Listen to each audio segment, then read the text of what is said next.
Mabilis naman na umiling-iling si Elisa at tumanggi ito sa alok ng dalawa. Sinabi nito na kahit maraming ginagawa ang Castilian na si Lord Louis Fang ay mapayapa pere ng buong lungsod dahil sa mga guard department. Nakwento pa nito noong mga nakaraang gabi ay mayroon nagbalak na dukutin siya ng mga orc trafficking, ngunit mabilis lang naaresto ng mga patrol ng guard department. Nakangiti pa itong nagsabi na ligtas siya dito, at mas gugustuhin niyang magtrabaho para kumita ng pera kesa magtago na lang habang buhay. Dagdag pa nito na ito rin ang kanyang pinapangarap na buhay ang magtrabaho ng masaya para masuportahan ang kanyang mga pangangailangan. Naging emosyonal naman na nagsabi si Darlene kay Elisa na kung ito daw ang pasya nito ay wala na silang magagawa pa para hadlangan ito. Pero kung kailangan nito ang kanilang tulong ay huwag itong mag-alinlangang lumapit sa kanila at tutulungan nila ito. Emosyonal naman na nagpasalamat si Elisa sa kanyang mga kaibigan. Salita na muli si Elisa medyo gabi na daw kaya dito na muna sila magpalipas ng gabi. At balitaan daw siya nila ang patungkol sa capital city. Masaya naman na nagsabi si Darlene na maayos daw ang silid nito. Pinaliwanag naman ni Elisa na popahan ito ng Castilian na si Louis Fang, para daw itong tel pero mas mura ang bayad. Bukod pa dyan ay may mga patrol guard na mga bantay tuwing gabi, kaya safe ang tumira dito. Nakangiti naman na niyaya ni Darlene si Catherine na mag-upo din daw sila dito. Nagtanong naman si Catherine kung bakit. Muling nagsabi si Darlene na bilang isang anak daw ng duke, dapat huwag itong makisama ng matagal sa bahay ng hindi nito kilalang lalaki, para makapagpaalam ito ng matiwasay kay Lord Louis Fang bukas. Malungkot na pagmumukulang naman ang naging sagot ni Catherine. Ang eksena ay napupunta kung saan ang pinagsasanayan ng mga sundalo. Pumunta si Louis Fang doon para makita nito ang status ng training.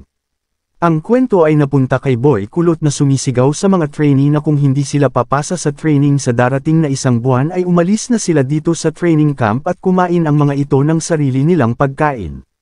Pasiga naman na sumang-ayon ang mga sundalo sa mga pahayag ni Boy Kulot. Napansin naman ni Boy Kulot na may paparating sa kanyang kinatatayuan, kaya napatingin ito sa nilalang na papalapit. Ito pala ay Louis Fang at nakangiti itong binati ang ating bida. Nakangiti din naman na tumugon si Louis, nagtanong ito kay Boy Kulot kung kumusta na daw ba ang mga trainee nito. Marami daw ba ang sumuko sa training? Sumagot naman si Boy Kulot na wala pa daw sumusuko, at ang bilang ng mga trainee ay 350 katao. Masaya naman na tumugon si Louis Fang na good daw ito. Muli pa itong inutusan si Boy Kulot na sa sunod naman daw na training ay pagsuotin nila ang mga ito ng armor habang nag-training. Bukod pa dyan ay kailangan nilang masanayin pa ang mga dati nilang mga sundalo.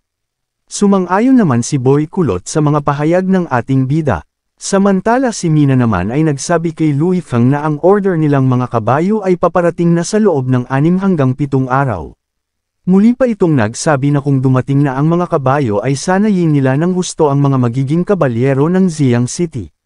Nakangiti lang naman na nagsabi si Louis Fang sa kanyang isipan na ang kanilang main troop sa lungsod ng Xiang City ay umaabot na sa mahigit sa 400 na sundalo kasama na ang kanilang mga dating sundalo.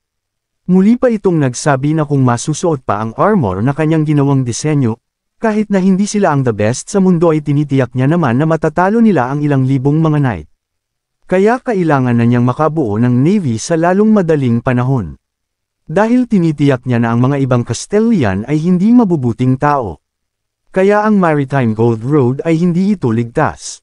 Muli namang tumingin si Louis Fang kay Boy Kulot na kung ang mga kahoy na kanilang kinulekta ay natuyo na daw ba. Kaagad naman sumagot si Boy Kulot na oo, natuyo na daw ang lahat ng mga ito. Muli pang nag-utos si Louis Fang kay Boy Kulot na kailangan pa nilang dagdagan ang pagkuha ng mga kahoy sa partong bundok ng Forbidden. Sa mga sinabi ni Louis Fang ay nagulantang si Boy Kulot at tinanong niya ang kanyang Lord Louis Fang kung dadalhin daw ba nila ang mga kahoy patungo dito. Tumanggi naman si Louis Fang at nagsabi na kailangan lang nila na ipunan ang mga kahoy sa gilid ng Blackwater River, dahil gagawa sila doon ng daungan. Ngumiti naman si Boy Kulot dahil magandang ideya daw iyon dahil combine ito sa pag-training at sa paggawa. Samantala ang eksena ay kaagad nang lumipat sa loob ng kastilyo kung saan ay nakatingin si Louis Fang sa labas ng bintana. Tinanong nito si Annie kung ilan pa daw ang bilang ng kanilang gold coins. Sumagot naman si Annie na check niya daw. Maya-maya pa ay muling nagsalita si Annie na nasa 1,223 ang kabuuan bilang ng kanilang gold coins. Pero kung bukod pa nila ang mga pasahod sa mga tao sa workshop at sa mga sundalo at ang investment maging ang mga infrastruktura, ay tinitiyak niya nakakaunti na ang magiging bilang ng kanilang gold coins dahil may parating pang mga kabayo na galing sa Castellian na si Lord Joseph na sa kanyang bilang ay 2 hanggang 3 na araw darating na ang mga iyon. Kaya lalo pa silang kailangan na gumastos ng malaking halaga. At sa mga narinig ni Louis Fang ay naging seryoso ito, nagsabi siya sa kanyang isipan na magkakaroon pa sila ng pera sa pamamagitan ng benta sa market sa susunod pa at sa panahon pa ng spring season. Nabahala pa ito dahil hindi sila nakapag-ipon sa mga lugar na nangangailangan ng pera. Naputol naman ang kanyang pagmuni-muni dahil mayroon tumawag sa kanya na kaagad din itong sinulyapan. Ang tumawag pala ay ang kanyang mga dilag na nakangiti at nagsabi si Annie na mayroon siyang naipon na ilang silver coins. At babawasan niya muna ang pagbili ng lollipop para makaipon muli siya ng pera. Maging si Nicole at nakangiti na nagsabi sa ating bida na mayroon din daw siyang pera na silver coins. Pero kung hindi pa daw ito sapat ay pwede naman siyang manghiram ng pera sa kanyang tatay. Si Dis naman ay kamot-ulo itong nagsabi na wala daw siyang pera, dahil nagastos na daw niyang lahat. Si Mina naman ay kukuha daw siya ng mga mission at madali lang sa kanya ang pumatay. Seryoso din si Avery at ganoon din daw ang kanyang gagawin.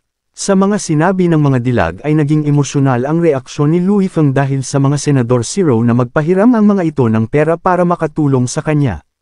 Ilang sandali pa ay nakangiti naman si Louis Fang at nagsabi sa mga dilag na ramdam niya ang pagnanais nilang makatulong.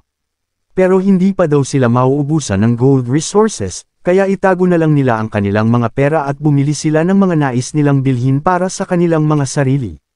Ngunit si Annie na batid ang kakulangan ng gold coins ay nabahala ito sa mga sinabi ng kanyang master Louis Fang. Pero nginitian lang ito ni Louis Fang at nagsabi kay Annie na nakalimutan pa nito ang kanilang kita sa Zuishao Building.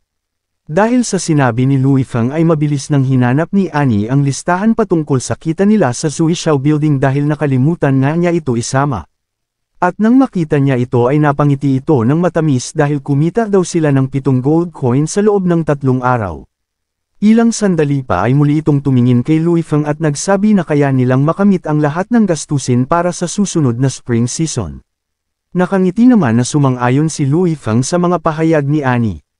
Ngunit biglang nalungkot si Annie dahil kung hindi pupunta mga tauhan ni Darlene sa tamang oras ay tiyak siya na mabibigo sila. Nakangiti naman na nagsabi si Louis Fang na okay lang yun hanggat bumebenta sila sa ay wala itong magiging problema. Muli namang nagsabi si Annie na ang mga produkto nila ay nagkakahalaga ng malaking halagang pera. Muli namang ngumiti si Louis Fang na huwag itong mag-alala dahil kaya na ni Mr. Solo na lusutan ang problema. Ngunit nagbigay si Annie ng panukala na pwede silang mag-auction dahil mahihikayat nila ang mga merchant at mga mayayaman na noble. Nagsabi naman si Louis Fang na isa daw itong magandang ideya. Muli pang winagaway ang buntot ni Annie at masayang nagsabi, na pwede silang mag-imbita ng mga merchant sa gagawin nilang auction. At ibenta niya ang kanyang mga exclusive na lollipop sa auction na ito. Maging si Mina ay nagsabi na ibenta niya din daw ang kanyang natitira na Coke. Pati si Nicole ay hindi nagpauli dahil isa na lang daw natitira sa kanyang Coke, ganun din si Dis isa na lang din ang kanyang Coke. Pero si Avery naman ay malungkot dahil nainom na daw nito ang kanya. Sa mga narinig ay pinatigil naman ni Louis Fang ang mga ito at nagsabi ito sa mga dilag, na ang kanilang mga inaasta ay parang bangkarote na sila. Muli pa itong seryosong nagsabi na magandang ideya ang pagsigawa ng auction, kasabay nito ay tumingin ito sa kanyang mga alak na nakadisplay. Muli itong nagsabi na hindi hahawak ang isa lang dapat lahat ay makipag-participate. Nagtanong naman ang mga naguguluhan na mga dilag kung ano ang ibig sabihin ng ating bida sa participate. Hindi naman sinagot pa ang mga tanong ng mga dilag dahil nalipat na ang istorya kung saan kaharap ni Louis Fang ang dalawang dilag na si Darlene at Catherine. Nang hingi ng tawad si Louis Fang dahil sa pag-abala niya sa dalawa, at nagsabi ito na may kakaunting tulong lang siya na hihilingin sa kanila kung magkano ang pag-estimate. Nagulat naman ang dalawang dilag na sana kanilang harapan na isang bote ng alak. Kaya iisa ang nasa kanilang isipan kung tunay daw ba talaga na bote ang kulay itim na iyan. Si Louis Feng naman na nakita ang mga ekspresyon ng dalawang dilag ay muli itong nagtanong kung magkano ang halaga ng ganitong wine. Kaya inutusan niya ang dalawa na tikman daw nila ito. Sa mga sinabi ni Louis Feng ay nagkatinginan ang dalawang dilag na tila nagtaka sa mga nangyayari sa araw na ito. Ilang sandali pa ay sabay na ang dalawang dilag na ininom ang wine na nasa baso. At nang matikman nila ay parehas ang dalawang dilag na namangha sa lasa ng wine. Si Catherine na kumislap ang mga mata ay nagsabi na ang alak daw na ito ay masarap. Ang lasa nito ay hindi matapang, bukod pa dyan ay naghalo ang matamis at maasim na lasa. Maging si Darlene ay ganoon din ang kaligayahan na dama dahil ito daw ang kauna-unahang wine na natikman niya na ganito kasarap. Maya-maya pa ay masayang nagsabi si Darlene kay Louis Feng na kung mabebenta nila ito sa mga noble na baliw sa alak ay tinitiyak niya na magkahalaga ito sa 10 gold coins. Dagdag pa nito na ang paggawa sa ganitong wine ay mahirap kaya masarap ito. Kaya sa kanyang palagay ay tataas pa ang presyo nito kung maaga silang makagagawa ng mga advertisement para dito. Sa mga narinig na presyo ni Catherine ay nagulantang ito sa gulat at hindi makapaniwala na aabot ang presyo nito sa ganoong halaga. Dahil sa mahal na alak ay namumula na humingi ng tawad si Catherine sa ating bida dahil sa pag-inom nila sa kanyang mamahalin na wine. Nakangiti naman na nagsabi si Louis Feng na ayos lang daw iyon. May isa pa daw siyang katanungan. Anong lungsod daw ang malapit na nagsasagawa ng malaking auction? Sumagot naman si Darlene na 7 araw na paglalakad galing dito ay mapupuntahan nila ang lungsod ng Tengying City na umaabot ang mga tao doon sa 20,000 sa kabuuan. Bukod pa dyan ay ang Castilian doon ay Tengi Count, at nagdaraos ito ng auction 1 beses sa 1 buwan. Kaya pinayuhan niya si Louis Feng na mayroon pa daw itong 11 na araw para makapaghanda sa darating na auction. Sa mga narinig ni Louis Feng ay ngumiti ito ng bahagya at nagtanong muli kay Darlene kung tunay na aabot sa 20,000 katao. Ngunit sa kanyang isipan ay masaya ito dahil kung tunay na 20,000 katao ang naroon, ay tinitiyak niya malaking lungsod iyon. At sa kanyang palagay ay marami din dito ang mga mayayaman na merchant at noble. Kaya nakangiti ito na nagsabi na mayroon pa siyang sapat na oras para magtungo sa Earth pabalik dito. Nagtanong naman si Darlene kay Louis Feng kung pupunta daw ba ito sa lungsod ng Tengying City para mag-auction ng alak. Mabilis naman na sumagot si Louis Feng na tama daw iyon. Ngunit sa isipan ni Darlene ay nagsabi na kung hindi lang marami pa ang kanilang mga wine ay siya na sana ang bibili upang kumita pa sana ng mataas pa na profit. Ilang sandali pa ay namumula naman na niyaya ni Catherine si Louis Feng na sumabay na lang daw ito sa kanila. Nakangiti naman na sumang-ayon ang pa-cute nating bida. Sa pagpa-cute ng ating bida ay namumula naman na yumuko si Catherine na tila nahihiya ito at fell in love na ang lola nyo. Napansin naman ni Darlene ang mga kinikilos ng kanyang kaibigan. Kaya napasigaw ito sa kanyang isipan na nagsabi na parang nahulog na kaya ang damdamin ni Catherine kay Lord Louis Feng. Muli pa itong nagsabi na kung malalaman ito ng duke ay tiyak na magagalit ito dahil ayaw nito na makapangasawa ang kanyang anak sa isang noble na nakatira sa ganitong malayo na lungsod. Kaya muli nitong pinagmamasdan ang nahihiya at kinikilig na si Catherine, sinabi nito sa kanyang isipan na kailangan niyang kausapin ito sa tulong ni Elisa. Dagdag pa nito na mahirapan ito na makipaglaro sa nagliliyab na apoy. Napupunta ang kwento sa kulungan ng Ziyang City. Si Axe ay sinabihan ng mga nakakulong na mga tungaw na pwede na silang lumabas. Dagdag pa nito na sana wag na sila gumawa ng kaguluhan sa paglabas nila dito. At ayaw na niya makita pa ang kanilang mga pagmumuka dito. Ang mga tungaw naman ay nakatingin lang na tila may kakaibang mga amoy na ito dahil napapaligiran na sila ng mga langaw. At nang makalabas na sila ay makikita natin na lumalabas na ang mga amoy nito sa kanilang kasuotan. Ngunit ang tungaw na isa ay nagbabala sa kanyang isipan na pagbabayaran daw ni Darlene at ng Castilian ang ginawa sa kanya. Galit pa itong nagsabi sa kanyang isipan na ang lalakas daw ng mga loob nila na ay traitor siya ng ganito, kaya kailangan niyang maghayganti sa kanya. Lumipat na muli ang istorya sa Kastilyo, at nagtanong si Louis Feng kila Darlene kung mayroon pa daw ba silang sasabihin na iba. Nagsabi naman si Darlene na gusto na lang muna nila tumira sa labas ng Kastilyo. Muli pa itong nagsabi na magaling naman daw si Catherine kaya ayaw na nila makaabala pa sa kanila dito sa Kastilyo. Nabahala naman si Nicole at nagtanong kila Darlene kung bakit kailangan pa nila sa labas ng Kastilyo tumira. Napaka-convenience daw ang tumira dito. Nagtataka naman din na sumang-ayon si Louis Fang sa sinabi ni Nicole. Kaagad naman na bamulong si Annie kay Louis Fang at nagsabi na si Catherine daw ay anak ng isang duke. Kaya baka umagaw pa ng atensyon sa iba ang pamamalagi nila dito sa kastilyo nila. Dahil sa mga sinabi ni Nicole ay namumula na tumayo si Catherine at nagpaliwanag na tunay na maginhawa sa pagtira sa kastilyo, maging ang mga luto daw ni Nicole ay talagang masasarap pero hindi na pinatapos pa ni Louis Fang ang sinabi ni Catherine, pumayag na ito sa kanilang naging pasya. Dagdag pa nito na hindi nila makontrol ang mga marites kaya mas maigi ng ganoon para wala nang masabi pa ang ibang tao. Sa isipan ni Louis Fang na ang mga tao sa mundong ito ay mga ignorante dahil kahit maliit lang na bagay ay pinapalaki, kaya ayaw niya na makagawa ng kaguluhan para lang dito. Muli pa itong nagtanong kila Darlene kung saan naman daw sila titira dito sa lungsod. Nagpasalamat naman si Darlene kay Louis Fang, at sabi ito na mayroon siyang nalaman na may mga bahay at mga kwartong komportable na paupahan daw dito sa Ziyang City. Sa mga narinig ni Louis Fang ay inutusan niya si Annie na papuntahin dito si Barvo upang dalhin ang mga susi. Mabilis naman na sumang-ayon si Annie sa sinabi ni Louis Fang.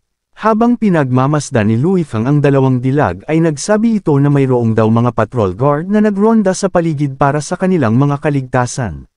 Dagdag pa nito na kung may libreng oras sila ay welcome sila dito sa kastilyo anumang oras nilang gustuhin pumunta dito. Masaya naman na nagpasalamat ang dalawa sa ating bida. Lumipat ang eksena sa labas ng kastilyo sa bandang pasukan nito.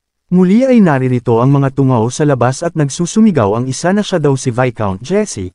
Muli pa nitong inutusan ang mga bantay na tawagin daw nila ang Castellian dahil nais niya itong makita. Nagsabi naman ang bantay na ang kanilang Castellian ay abala daw ito ngayon dahil mayroon itong panauhin sa araw na ito. Kaya inutusan niya ang mga tungaw na bumalik na lang sila bukas.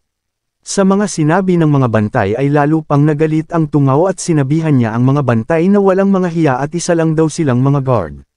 Ngunit biglang naisip nito na dapat kumalma lang muna siya, dahil kung ang bangkay na Miss Catherine ang dadalhin nila sa duke ay ayos lang yun, para ang duke na mismo ang maghigantay para sa kanila. Maya-maya pa ay tila naging maamong tungaw na ang pagmumuko nito at nagtanong sa bantay kung kailan daw libre ang Castellian. Ngunit sa hindi inaasahang pangyayari ay nagbukas ang pinto at sakto na palabas na din ang dalawang dilag. Nakilala naman nila ang tungaw at nagtanong kung bakit daw ito naririto. Pero ang tungaw naman ay gulat na gulat dahil hindi niya akalain na buhay pa raw si Miss Catherine. Imposibleng mangyari daw ito, ngunit biglang ngumiti ito at nagsabi sa kanyang isipan na ayos lang na buhay pa ito. Nagpatunay lang na may pagkataon pa na maging asawa niya ito at maging son-in-law ng duke. Maya-maya pa ay sabay-sabay nang ngumiti ang mga tungaw at binati si Catherine dahil maayos lang daw ito, napunta daw sila dito para dalawin ito. Sumang-ayon naman ang isang tungaw na ganoon daw, at tinanong pa nito si Catherine kung maayos na daw ba ito. Ngunit kaagad naman binalaan ni Darlene ang mga tungaw na huwag daw itong lumapit sa kanila dahil alam na nila ang tunay nilang intensyon. Pilit naman na ngumiti ang tungaw na kalbo at nagtanong kay Darlene kung ano ang ibig sabihin nito. Dagdag pa nito na naririto sila dahil nag-aalala sila sa kalusugan at humiling sila na sana gumaling na si Miss Catherine. Sa mga narinig ni Catherine ay kaagad itong galit na lumingon sa mga tungaw. Sumigaw ito kung tama ba ang kanyang narinig na nag-alala sila at nais nila na gumaling siya. Sumigaw pa ito ng malakas at nagsabi na alam niya na si Miss Darlene ang kanilang sisihin sa kanyang pagkamatay. Kaya simula daw ngayon ay ayaw niya na magkaroon pa ng relasyong sa kanila. At ayaw niya na din makasama pa ang mga katulad nilang mga duwag. Kaya kung makabalik siya sa capital city ay sasabihin niya ang lahat ng katotohanan sa kanyang tatay. Dahil sa mga sinabi ni Miss Catherine ay sabay-sabay nang nagulantang ang mga tungaw sa gulat dahil batid nila ang kahihinatnan sa buhay nila. Kaya nagsabi sa isipan niya ang isang tungaw na kung malalaman ng duke ang katotohanan ay dito na magtatapos ang kanilang mga buhay. Kaya kailangan niya na hindi makauwi itong si Miss Catherine. Ilang sandali pa ay nag-arte na ang tungaw at malabong Revilla na ang datingan.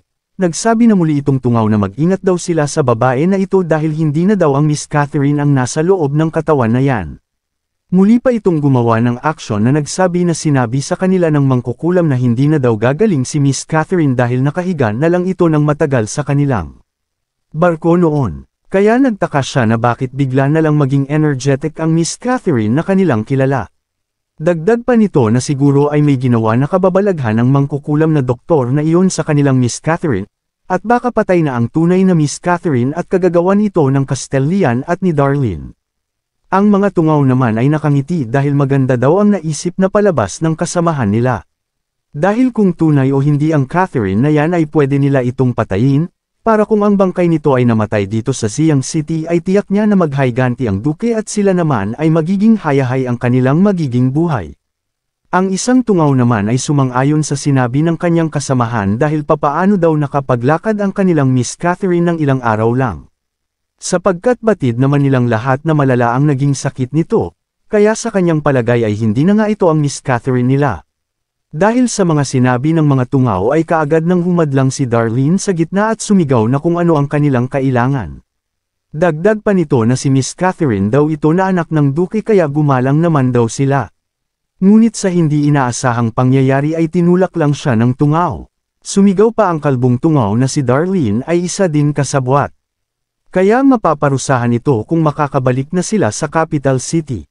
Ilang saglit pa ay galit nang nagsalita ang tungaw na wala kahit isa na pwedeng magdala sa kahihiyan sa pangalan ng kanilang Miss Catherine. Kasabay nito ay hinawakan na nito ang kanyang espada at nagsabi muli na kailangan nilang patayin ang peke na Miss Catherine. Dahil sa mga sinabi ng tungaw ay kaagad nang sumugod ang dalawang bantay at nagtanong kung ano daw ang binabalak nilang gawin. Kaagad naman na hamarang ang isang tungaw sa paparating na mga bantay dahilan para mapa-atres ang mga ito. Dahil dito ay nagawa na ang nais ng tungaw kaya mabilis itong sumugod patungo kila Darlene upang patayin ang dalawang kawawang mga dilag.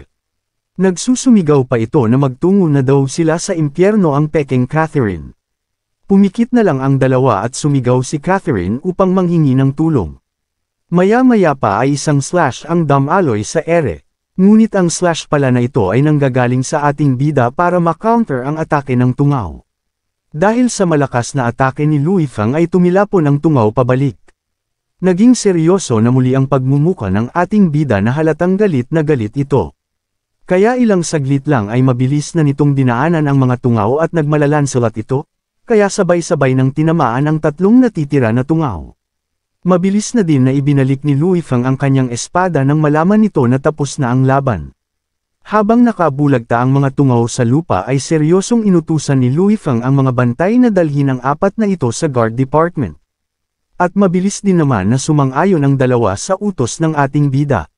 Samantala si Catherine ay lalo pang kinilig ang lola nyo nang makita nito ang husay sa pakikipaglaban ng ating bida, at namumula itong nagsabi sa kanyang isipan na napaka-handsome daw talaga ng nagre-recap at ng mga viewers sa channel na ito. Lumapit na si Louis Fang sa dalawang dilag at humihingi ito ng tawad dahil natakot daw ang mga ito. Hindi naman sumagot pa ang mga dilag at tumingin na lang ito sa ating bida. Muli pang tinanong ni Louis Fang ang dalawang dilag kung nasaktan daw ba sila. Nagpa-cute naman ang lola niyong si Catherine at nagpasalamat kay Louis Fang, nagsabi pa ito kung hindi sila maagang nailigtas ay tiyak na paktay na sila ngayon. Ngunit sa loob nito ay kinikilig ito at sobrang bilis daw ng tibok ng kanyang dibdib, kaya itong si Lord Louis Fang ang kanyang prinsipe.